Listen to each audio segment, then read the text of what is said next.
When your ex says miss me and sends your own nudes back to you, you know it's not love anymore. The silence after a breakup is always the loudest. For Chloe, that silence was, for a few days, a sanctuary. The final year with Ryan had been a suffocating storm of jealous accusations, relentless gaslighting, and a creeping possessive control that had hollowed her out. When she'd finally hit end call on their last screaming match, uttering the words, "I'm done, Ryan, for real this time," Chloe took her first clean breath in a year. She was free. That freedom, however, lasted exactly 7 days. For 7 days, Chloe meticulously reassembled the fragments of her life. She poured her energy into her freelance graphic design work, reconnecting with clients she had alienated because Ryan didn't like the way they emailed. She met friends for coffee, friends Ryan had systematically isolated her from. Most importantly, she had started to hear the ping of a text message without her stomach clenching in fear. Ryan, despite his explosive anger during the breakup, had been unnervingly quiet. Chloe had mistaken that quiet for acceptance. She was wrong, terribly wrong. The 8th day, a Tuesday. She was working on a new logo, lost in the creative flow with lo-fi music humming in her headphones,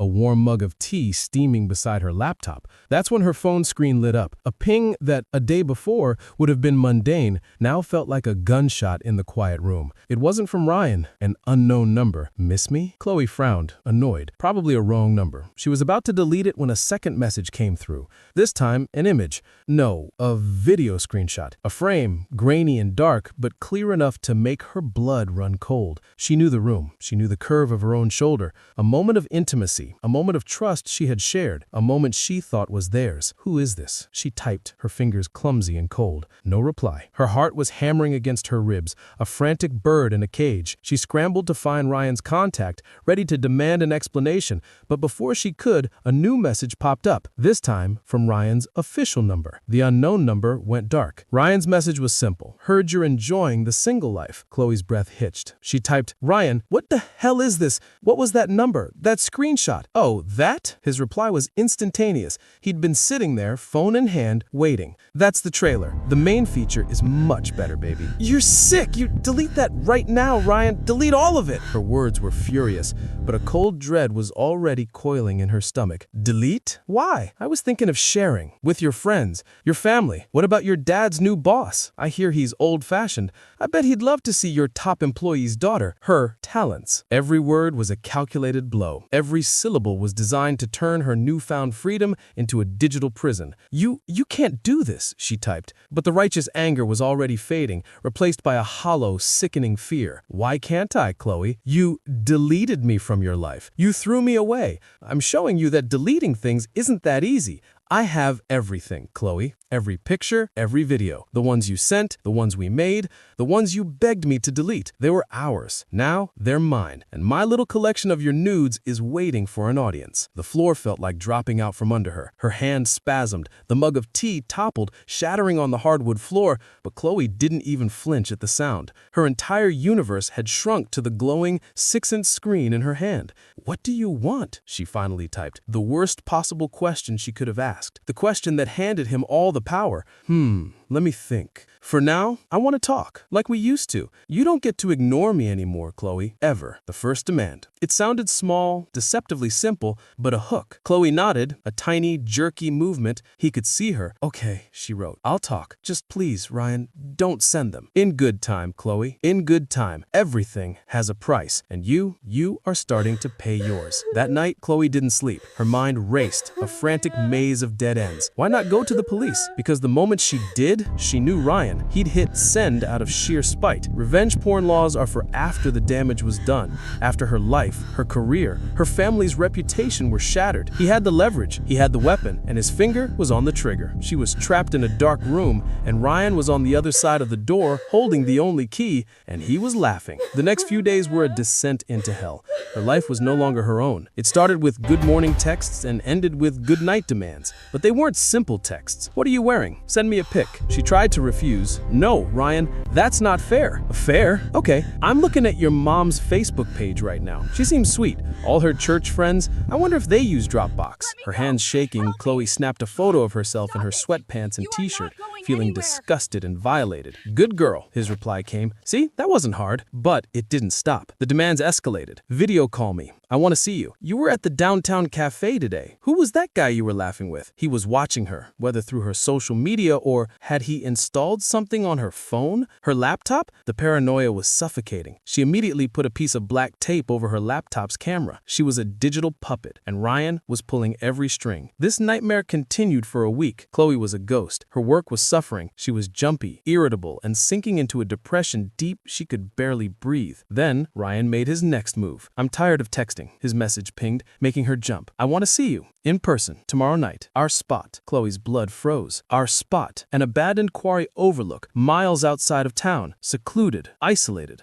Dark. I can't, she typed, her fingers stiff. You will, Chloe. Her reply was cold and flat. If you're not there at 10 p.m., every single person in your phone's contact list gets the link. And yes, I have your contacts. All of them. Don't test me. Come alone. To punctuate his threat, he sent another screenshot. This one was far more explicit. Undeniable. Chloe threw the phone across the room. It hit the wall and clattered to the floor. She collapsed, burying her face in her hands as the sobs she'd been holding back finally broke free. A raw, howling grief for her life, for her privacy, for the girl she was 2 weeks ago. She had no choice. She knew Ryan. He wasn't bluffing. She would have to go to that quarry alone. But as her sobs quieted, something else took their place. The tears stopped. She slowly lifted her head, her tear-streaked face reflected in the dark screen of her TV. She saw the fear in her eyes, the red-rimmed terror. But beneath it, deep down, a different spark was beginning to glow. A cold, hard ember of pure rage. Ryan had misunderstood her fear. For weakness, he thought he had broken her. You will, his text echoed in her mind. Yeah, I will, Ryan, she whispered to her reflection, her voice hoarse. I'll be there, but I'm not coming as your victim. She stood up, her legs still shaky, and retrieved her phone. The screen was cracked. She didn't care. Her hands were steady now. She didn't delete the messages. She hadn't deleted a single one. She opened a new, secure folder on her cloud drive, one Ryan knew nothing about. She began to screenshot everything. The threats, the demands, the messages from the unknown number, the new, explicit screenshot. She named the folder Evidence. She had 24 hours to figure out how to escape a cage he thought was unbreakable. The 24-hour countdown had begun, and the rage that had displaced her fear now sharpened into a cold,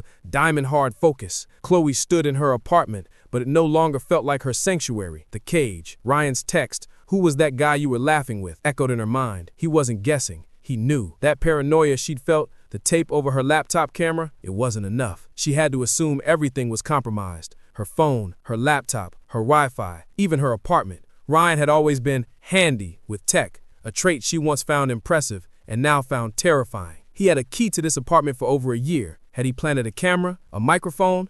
The thought made her skin crawl, made her want to tear the room apart, but she didn't have time. She had to get out. She grabbed her wallet, her keys, and her jacket. She paused, looking at her phone, the cracked black mirror that had become her tormentor. She left it on the kitchen counter, screen down. Walking out of her apartment without stepping into the void, a terrifying, unplugged sensation that was immediately replaced by a jolt of pure, unadulterated freedom. She was untethered. He couldn't track her. For the first time in 2 weeks, she was invisible, and it felt powerful. Her first stop was a 24/7 pharmacy, its fluorescent lights humming in the pre-dawn quiet. She paid cash for a $100 burner phone and a prepaid SIM card. Her second stop was a park, the sky beginning to turn a bruised purple.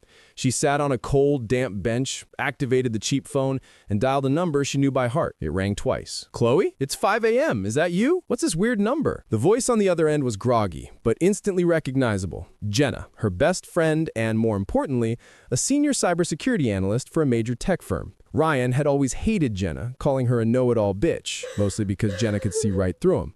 "Jenna!" Chloe's voice cracked, the cold air stinging her throat. "I'm in trouble. I'm in serious, real trouble, and I can't talk on my real phone." The grogginess in Jenna's voice vanished, replaced by the same sharp focus Chloe was clinging to. "Where are you?" "No, don't tell me." "Go to the Starlight Diner on 12th. I'll be there in 20 minutes. Don't talk to anyone. Don't connect to their Wi-Fi. Sit in a booth and wait." The diner was an island of light in the dark city. Chloe slid into a booth in the far back corner, facing the door. She ordered a black coffee she didn't want. Her hands shaking hard, she had to grip the mug to keep it steady. Every person who walked in made her jump. Finally, Jenna slid in opposite her, her eyes scanning the diner before locking on Chloe's. "You look like hell," Jenna said, her voice soft but urgent. "Start from the beginning, and don't leave anything out." Chloe did. She told her everything. The breakup, the 7 days of silence, the unknown number, the screenshots. She told her about the video, about the nudes, about the escalating demands, the photo she was forced to send, the video calls. She told her about the cafe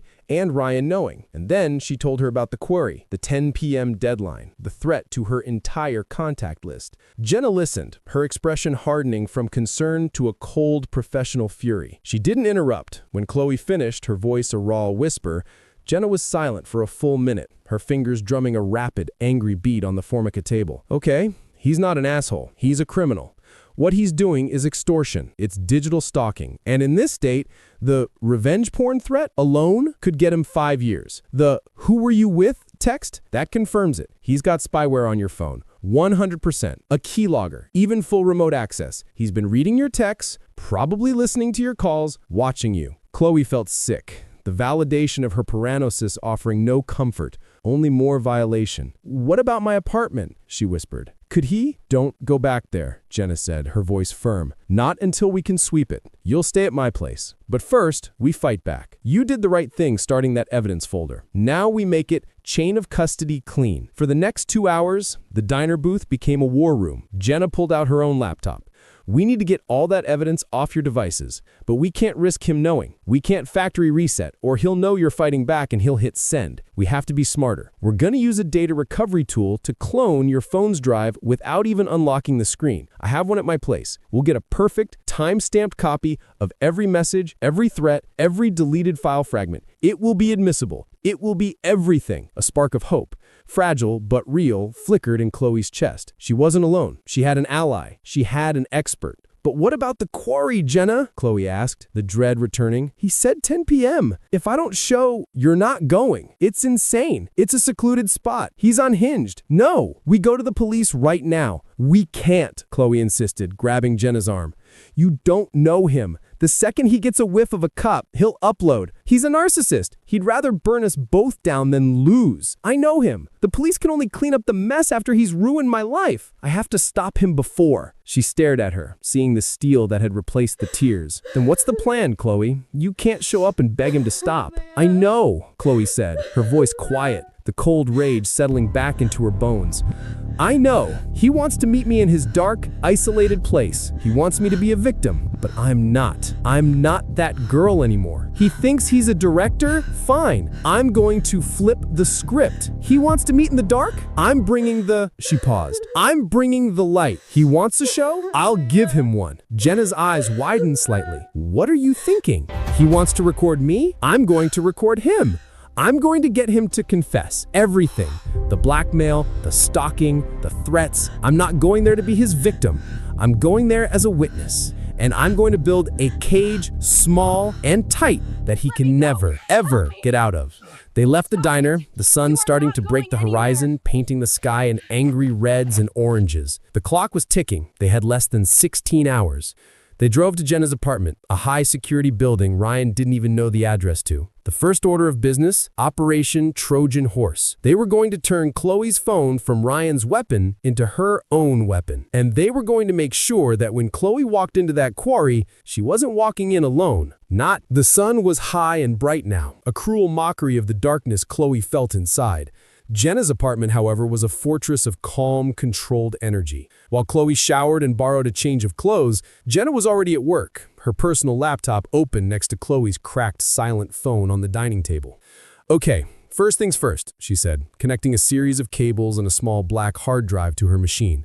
"I'm not copying the files. I'm performing a full forensic clone of the phone's drive. It takes a perfect snapshot of everything, including the empty space where deleted files used to be. If he tried to cover his tracks, this will find it." Chloe watched, sipping the hot tea Jenna had made her. "You said spyware. You're sure?" 99%, Jenna said, her eyes fixed on a progress bar. "The way he knew about the cafe, the way he escalated after you blocked him, he's not texting you, he's living in your pocket." The cloning process took an agonizing hour, an hour in which Chloe's mind was a relentless high-speed carousel of what-ifs. What if the clone failed? What if Ryan sent the files anyway because he was bored? What if the quarry was a trap to do worse than threaten her? "Got it," Jenna announced, pulling Chloe from her spiral. She disconnected the phone, leaving it powered off, and plugged the clone drive into her laptop. Her fingers flew across the keyboard, opening a complex-looking dashboard. She was silent for minutes, her brow furrowed. "Oh, you son of a bitch," she finally whispered, her voice laced with venom. "What?" Chloe asked, rushing to her side. Jenna pointed to a line of code in a log file. "There, Pegasus Lite. Not, but a cheap knockoff. Stalkerware. He bought it online. The idiot. It's been running since your big fight. 2 weeks before the breakup. He's had full access for almost a month." She clicked another window. "Look, keylogger. Every text, every search query, your bank password, Chloe, your messages with your mom, your text to me that you couldn't make it this week." The violation was a physical blow, knocking the air from her lungs. He had seen everything. He had watched her, digitally, as she cried, as she reached out to friends, as she tried to heal. He had watched her, and he had waited, collecting his ammunition. "But that's not the best part," Jenna said, her voice dripping with sarcastic fury. "He's not pulling from the cloud. He's been actively saving this collection of his. And he's sloppy." She showed Chloe a file directory that the spyware had logged. A folder path, not on his phone, but on his home desktop. C:\users\Ryan\documents\my private collection. He named it. The absolute arrogant, stupid moron named the folder. "This," Jenna explained, "was gold. It wasn't a threat anymore. Premeditated. An organized cache of illegal material. We have him," Jenna said, her eyes flashing. "We have him on the stalking, the spyware, and a clear intent to distribute. This is no longer he said, she said. This is hard digital proof." But the quarry still loomed. "The proof doesn't matter if he releases the files tonight, Jenna," Chloe said, the cold reality settling back in. "The cops won't get a warrant for his desktop before 10 p.m. "I know," Jenna said, closing the laptop, the first phase of the plan complete. "And phase 2, the quarry. You're right. You can't not show. You have to go. But you're not going to be his victim. You're going to be his confessor. You need him to admit it, on tape." She stood up and walked to a closet filled with organized plastic bins of old tech. He'll be paranoid. He'll check your phone. He'll pat you down for a wire. He thinks he's in a movie. Will be better. She pulled out 2 small items. The first was a slim pen-like device. This is a digital audio recorder, high fidelity, voice activated. It's not a spy tool, it's for journalists. You'll keep it in your bra, tucked under the arm. Even if he frisks you, he won't find it. He'll be looking for a square pack on your waist. The second item was smaller, the size of a shirt button. This is a 4K button cam. The lens is tiny. I'll swap it with the top button on your hoodie. The recorder itself will be stitched into the waistband of your jeans. The only way he finds it is if he undresses you, and by that point, we're in panic button territory. "Panic button? Me," Jenna said, her expression dead serious. "I'm your panic button. I'm driving you. I'll be parked a half-mile down the access road with a parabolic mic and a sniper scope monocular. I won't hear every word, but I'll hear a scream, and the moment he lays a hand on you, the moment you feel unsafe, you say the safe word." "What's the safe word?" "Pineapple," Jenna said. "It's absurd. You'll never say it by accident. The second I hear pineapple, or the second I see him get physical, I'm calling 911 with a kidnapping in progress. They'll be there in minutes." The next few hours were spent in a tense, focused drill. Jenna stitched the camera into the hoodie, a tiny, almost invisible lens. They tested the audio recorder, Chloe's voice coming back crystal clear. Then they rehearsed. Jenna played Ryan, throwing every insult, every manipulation, every threat she could think of at Chloe. "You're worthless without me," Jenna, as Ryan sneered. "I made you." "That's not what I'm here to talk about, Ryan," Chloe responded, her voice shaking on the first take. "No," Jenna snapped, breaking character. "Don't be strong. Not yet. He wants you to be terrified. He needs it. That's his drug. You show up strong and he'll panic and upload. You have to be the broken, terrified girl he expects to see. You have to cry. You have to beg." Chloe stared at her. "I have to pretend to be broken?" "Yes, you have to give him the power. Let him get arrogant. Let him brag. A narcissist needs to monologue, to tell you how smart he is, how he beat you. That's when you get the confession. You don't accuse him, you ask him." "What do I ask?" "You ask him, 'Please, Ryan, tell me what I have to do. I'll do anything. Show me you still have them. I know you're not bluffing.'" "No, wait, that's bad." I ask, Chloe interrupted, her voice cold, the pieces clicking into place. "I ask, why are you doing this, Ryan? Is it because you miss me, or is it because you like the power? I'll make him choose, and he'll be proud of the power. He'll admit it. Jenna smiled, a slow, grim smile. Yes, that's it. Make him brag about the collection. Make him admit he's the one sending the threats. Use his ego as the weapon. By 8 p.m., the sun was long gone. Time. Chloe had to get back on the grid. She drove her own car, they'd swept it for trackers and found none, back to her apartment. Her cracked phone was still on the counter, mocking her. She picked it up. She had to text him to confirm. Her hands were sweating, but she unlocked the screen. One new message from Ryan, sent an hour ago. You better not be thinking of flaking, Chloe. 9 p.m., 1 hour to go. I'm watching. A cold dread. He'd moved the time up. He was getting impatient. She had to go. Now. She texted back, her fingers fumbling. I'm scared. Please don't do this, but okay, I'm leaving now. His reply was instant. Good girl. Don't be late, and remember, I'm always watching. Chloe took a deep breath, the audio recorder tucked securely against her skin, the button cam a cold, hard circle on her hoodie. She looked at her reflection in the dark window. She looked terrified. Her eyes were wide, her face pale. Jenna was right. She didn't even have to pretend. She put her burner phone in her pocket, programmed with 911 and Jenna's number. She left her real phone on the counter, a final fuck you to his spyware. He'd see she left it. He'd think she was cut off, isolated, coming to him powerless. She walked out the door, into the night, the clock now ticking down the final 60 minutes. The cage was set. The only question was who, by the end of the night, would be trapped inside. The 20-minute drive to the quarry was a journey into nothingness. The polished city streets gave way to a cracked, unlit county road, which finally dissolved into a jarring, gravel access path that snaked up into the hills.